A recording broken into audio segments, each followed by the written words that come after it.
rolling. Is it crooked a little bit or no? No. I want it all. Hey, baby. No, I can only say it after you. Okay, hi guys. Hello. I'm Heather. I'm Cassidy. That's my wife. This is Luna. That's our baby. But not for long. Just Good kidding. intro into that. If only. Today we're going to talk about our baby journey, attempts, and onwardness. It's not really a baby journey anymore. It's more of a kid journey. It started out that way, but yeah, we'll get into it. So let's get started. Put intro video. Okay, so here's what happened. We got married, and I don't know. In September of last year. What's last year? Just tell me. 2019. There you go. September 2019. But going into it, did we always know we were going to try and do IVF? Yeah, I think so. IUI, try and get pregnant. Mm-hmm. So after we got married, like basically right away, we were like, okay, let's look at hospitals. We're getting on that train. Yeah, so it's like, okay, what hospitals offer IVF, IUI, all that stuff, and we're looking, and it was confusing.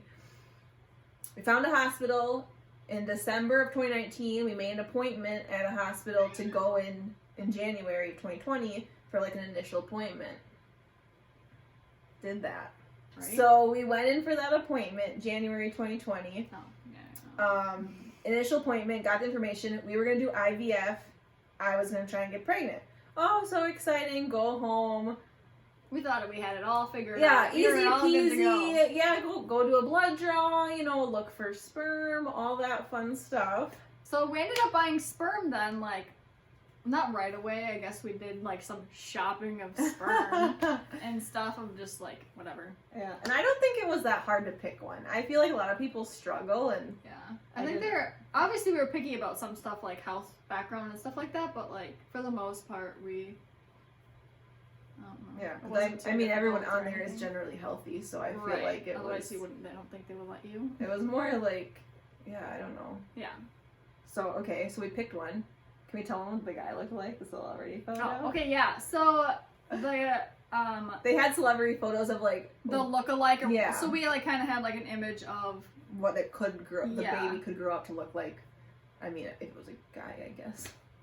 So well, I can insert a picture, but you can still tell them and show them. Our sperm donor looked like John Krasinski from The Office. So that guy, I don't know if you can see it or not. So him. So we were like pretty excited about like it, that sounds like fun. he's He's cool. handsome man. Yeah. So yeah. So we bought that. So excited. Right? He had the donor had like mixed interest of both of us, and like had the brown hair like Cassidy and all that fun stuff. Because at that point, I was gonna try and get pregnant first, and then we were wanting to use the same sperm for both of us. Like if Cassidy were to choose to get pregnant later, so we just still wanted to be like partly me, but also like look like Cassidy. Right. And I don't know if it also said I don't know if it said he had a family of ginger, because I really wanted like a ginger baby. The look-alike, it was John, and then it was like a ginger. Some ginger guy that I sort of recognized. Yeah, I can't remember his name or whatever. Yeah, not so the that was actor, like, but cool. I was like, how are you look like both of them? So I don't know, but yeah. So I was like, oh, that's interesting. Yeah. Like, we ordered 3 vials of premium sperm. wow, $2,685. that's crazy. That was exciting. Then you do your initial appointment, blah blah. We went February, Valentine's Day. Woo woo! We were waiting for me to get my period. Oh yeah. And then I would go in for what was it called? The something. uterine. It was a letter. Oh, initials. I can't remember what it was. When you got your period, they wanted you to come in because they wanted to test your like uterus or whatever to see that the fallopian tubes were open and that I would like drop eggs at the right time and all that stuff. Well, okay, so that was fun. It wasn't fun at all. I'm not a great person to go off of because like I don't want anything up inside of me. I barely wear tampons, but it was painful and horrible and it didn't work. So it was a waste of like $3,000. And it was just so horrible, and we're still paying it off, and it's so fun. So fun. So we did that. That was the next step. Like, get your period, get that test done. If your tubes are open, great. Like, next time you get your period, we can, like, shoot you up with a baby, basically, was the plan. Well, we had it, like, all mapped out. Well, I had it mapped out, because I was super excited of, like, this is when you should get your period. So each month we could, obviously we could try a few times with the vials that we got if it didn't work. Based on when we would kind of want to have our child, because we don't want to like, every niece and nephew in our family is literally October, November, and, well, now March. December is going to be. Well, December and March. But, like, we're like, they're all around the same time. Like, we need to spread them out. And we don't want, like, a holiday baby. So we were like, we're not going to get pregnant at these months. We're just going to skip those months. Plus, her period is, like, on and off. So I was, like, trying to, like, calculate whatever. We had it all set up, you know? We had the plan. And now, like, my body just had to work for the plan. Yeah. So the test was inconclusive. Basically, it was saying my tubes were closed because the stuff was never going up my tubes to say they were open. Mm-hmm. So then we were kind of like, okay, now what? So we had our follow-up appointment for that. And it was like, what are we going to do? Yeah, so they wanted us for Heather to get the test done again with a different doctor that was more advanced. So, and he used a different tool. So they wanted me to do the same test again, but instead of just putting a dye up that they watched on an x-ray screen up my tubes, since that wasn't going up, then to confirm or whatever, to check, they wanted to put up, it's not a wire, but they wanted to physically put something up through my tubes to, like, see if it would just clear any, like, debris, I don't know, to clear them out, or it would tissue or or it would just, like, I'd poke and be like, nope, it's closed, like, it won't go through, so we know they're closed. And then so they wanted us to do that. Which would have been the same cost. Yeah, another $3,000. And we'd have to wait 2 months for that doctor to be available. Yeah. And this was becoming COVID.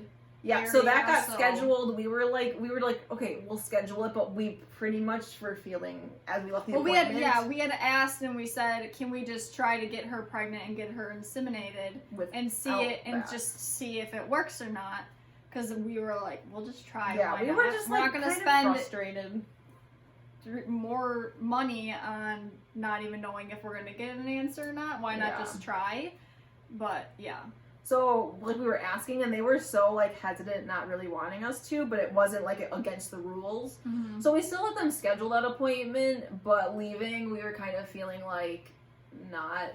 Because I didn't want to go through that again, which just sounds hilarious, because I was going to try and get pregnant and have to give birth. But, you know, whatever. Now looking back, it was for human life. That would be our baby. I would try. That's what drugs are for. Okay, so we left the appointment. It was scheduled, but I was still like, and then COVID hit. So then I was waiting and waiting. The appointment was scheduled for in April of 2020. COVID hit, and then I was waiting. I was like, they're going to cancel. Then they called me and canceled, and I was like, thank God. Honestly, I was glad I wasn't the one having to choose, okay, we're going to, like, stop this, like, journey or whatever right now. And then just kind of figure out, okay, like, what is our plan right now? So they canceled, COVID happened, and then we were kind of disappointed. We spent, $5,000, I don't know, because we bought sperm, we did my $3,000 thing, we had the appointments with them just to chat, blood tests, like, which are ridiculous. We spent, like, probably over $5,000, I don't know. So that's where we were in April. And then, where are we now? Our journey is adoption through foster care. That's what we're trying to do now. Yeah. That's what we're starting. Like, not really trying to do. We're, like, already in the process. We're in it. We got background checks going. We're having an appointment for fingerprinting. We sent in our paperwork. We got our initial little appointment at home thing. Like, we were approved to get further on and get approved, like, 12 more times before we can it's a long approval process. But yeah. So that's what we're doing now, and we always knew at some point in our relationship we were gonna, like, foster or adopt or something of that journey, but, like, we figured not like you had to be a certain age, but, like, we would want to be, like, adults, like 35 or whatever, but then all of a sudden we were like, oh, we also thought adoption was expensive. Right. If you try and go get a brand new baby, that's not from foster care. Right. And then all of a sudden we stumbled upon, oh wait, you can adopt from foster care and it's essentially free. But we're not really, it's difficult because we're not fostering to adopt. It's like... No, we are. That's what it's called. It's called that, but we're not just taking in children and then hopefully we're able to adopt them in the future. We're not a foster family. Right. We're... an adoption It's fostering to adopt, but the kids that are in the system that we would be getting are already, like, the parents are...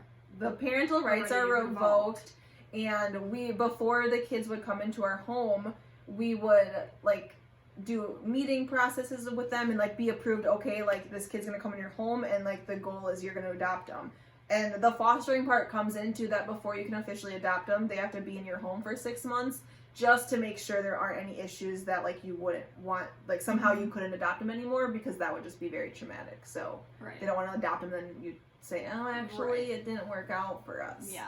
So that's what we're doing. That's where we're at right now. Yeah, so at some point we were like, oh, and then it took forever to find the content and research on, like, where we could get started with that. Yeah, there was a lot of different... Yeah. That was hard. Like, there wasn't just, like, one, oh, yeah, here it is. Like, I don't know. And I feel like a lot of it was private adoption, which is the expensive. Yeah, right. That's the only thing you really hear from. Yeah. Yeah. Because this is public adoption through the state of Wisconsin. Yeah. So it's hard to find. Which every state has. Yeah. Just.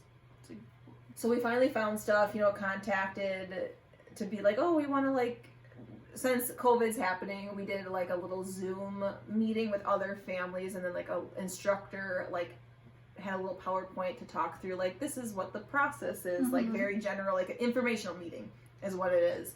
So we did that, and then we were like, yes, we want to continue on the process, thank you. And then they sent us a giant packet where you would fill out all of your personal information. Yeah, like your history and growing up, and yeah, what's your childhood like? History, school, everything. Yeah, so that was a big old packet we filled out, sent Financials. Not yet. Yeah. A little bit, maybe? Yeah, there was a little bit. A little? Yeah. So you send it off, and then they look through it, and, like, this is, like, a first step of approval. We sent off the packet as, like, the first step of approval, and then they call us or email us to be like, we want to come to your house and, like, chat with you in person. Just to make, I think the packet is just to, like, kind of read over and be like, okay, these people, like, this is who you are. Right, like, I feel that you're okay to be in this process. Yeah, and trustworthy enough and everything, so that was just kind of like... And it's partly just, like, the sign-up packet, too. Like, here's about us, and filling out the blanks. We want to, like, continue, so then they call you, and they're like, hey, like, we need to come to your house, and just, like, have a chat. I was, like, really nervous, but our lady was really nice. And essentially, she asked you what was on the packet, and we just kind of went over, oh, I saw you marked this. Like, how many kids you want, all that, like, yeah. type of Oh, and you also fill out, like, what kinds of kids you'd be willing to take, like, if they were in, what is it, juvenile? Yeah. What's it called? Juvie?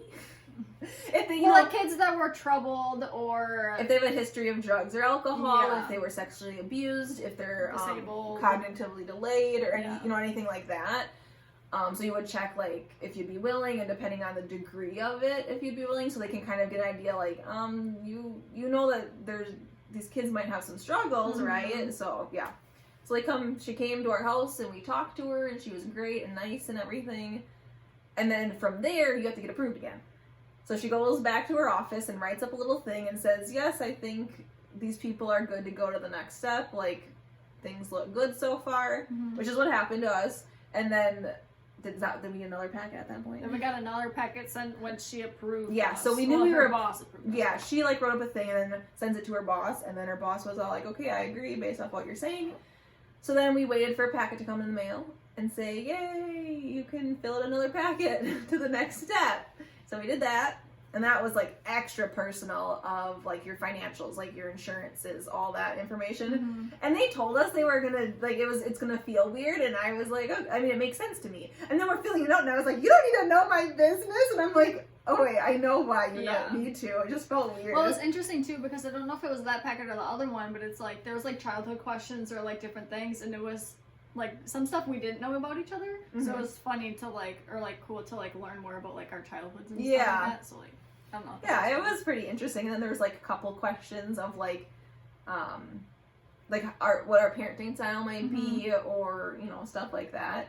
So it was fun, but it was also just like, do you really need to know about this? But then I'm like, yeah, you do, because you want to know that you're gonna give a kid to someone who I don't know, can financially whatever, and like you're child. like parental and blah blah blah and all that stuff. I don't know. So we sent in our second packet, and then we waited for like a month or so or something, because they had to go in and put in all our background stuff to make sure, like, obviously we're not criminals and stuff like that. So they had to do a bunch of our background information and stuff like that. And I think they told us it would take like up to 4 weeks or something like that. So like we knew how long we'd kind of be waiting. So during that time, I had a childcare background check done for a job, so I had to fill out. I had that. So then they sent me a form, and it was only directed towards me. So Cassidy was all like, "Oh, what the heck?" Like it's from them, but only to me. But it was just like, okay, to like fill out some other information for them to like then check on that too or something. So that happened. And then something else came in the mail, didn't it? No? Just last week, then we got. Wait, were we told we were like we sent that in and then?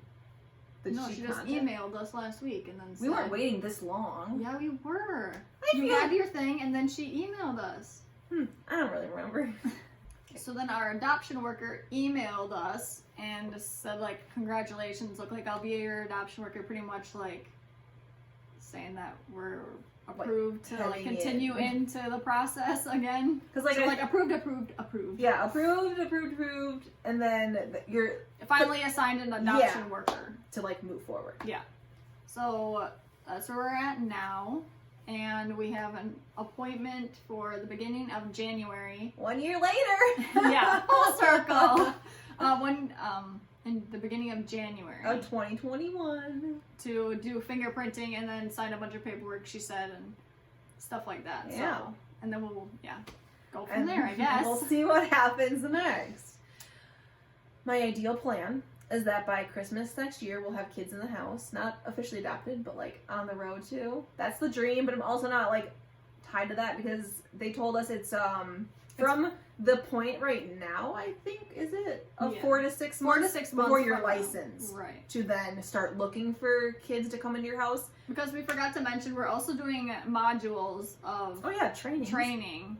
30 hours after our official approvement. We are able to do modules of training that we have to do. So there's 6 hours of pre-training, and then there's 30 hours of training. And so we're working on the 6 hours right now. So like halfway through the 6 hours right now. Yeah. It's been super fun. Yeah. Yeah, I hope the other 30 hours get more interesting and more informative. So yeah, that's what we're going to be spending our time on. And yeah, so like the next 6 months or so, we'll be going through like home studies, like certifying that our house is good, having the right smoke alarms, getting like the kid room set up. That would be a future room. Okay. You want to round us out? So that is our 2020 family journey year in review. So it's been a ride. Okay, so our plan is to just kind of like keep documenting this journey, and hopefully these videos actually get put out, because we documented our failed IVF journey, but like you don't need to see that because we're not even in it. We're probably all joyful and stuff. Yeah, it's just depressing. No. But I'm really excited for this because my body, I don't think, can handle the pain of birth, and I want to get some of those kiddos that need a good home. Yeah. So that's what we're gonna do, and we'll keep y'all updated. I don't know. Like we need like a catchphrase and like a good intro. Okay, bye. Bye.